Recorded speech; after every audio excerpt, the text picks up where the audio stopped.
Денес би сакал да ве известам за иницијатива која што ја спремавме во текот на претходниве денови, а денес ја имаме подготвено. Тоа е иницијатива за интерпелација, гласање на недоверба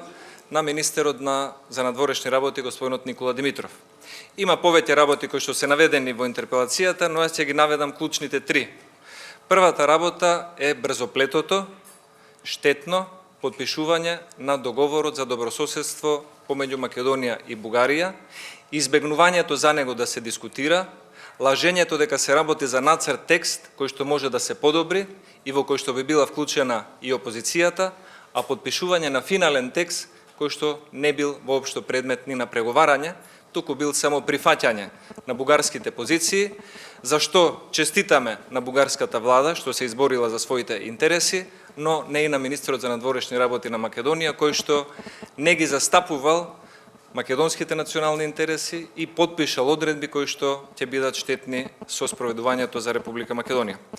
Втората работа е неименувањето и неупатувањето на ополномоштен амбасадор на Република Македонија во Европската унија, во Брисел. Иако господинот Александар Николовски ги помина сите законски, уставни и процедурални фази за негово именување и назначување на амбасадор, вклучително и добиени 28 агремани од 28 земји членки на Европската унија, од Министерството за надворешни работи добивме само еден заклучок дека постапката се прекинува без да се биде повикано на ниеден член на Законот за надворешни работи или на ниеден член на Уставот, што е прекршено за оваа постапка да не биде испочитувана.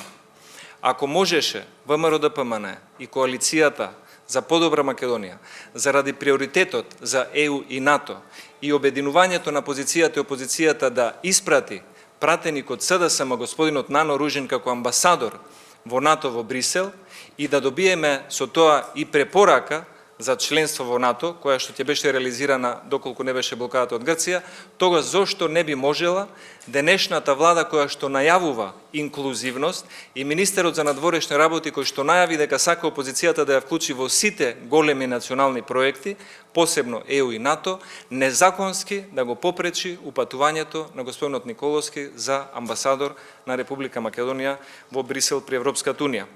И третата работа која што исто така е наведена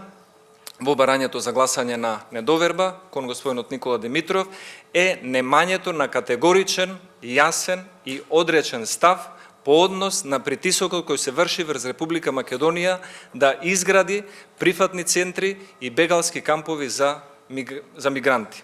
Населението во Република Македонија не сака да има дополнителен буџетски и социјален товар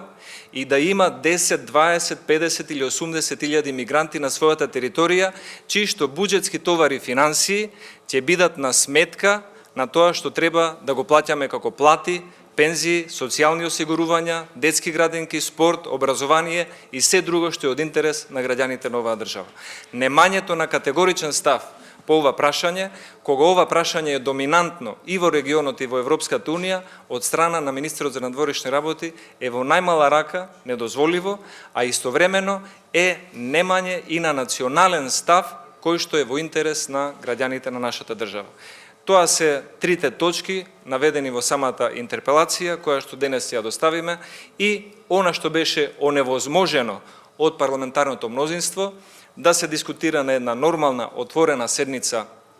за договорот склучен помеѓу Македонија и Бугарија, сега по повод на оваа интерпелација ќе имаме можност да го дискутираме на истата. Благодарам, повелете доколку има некои прашања.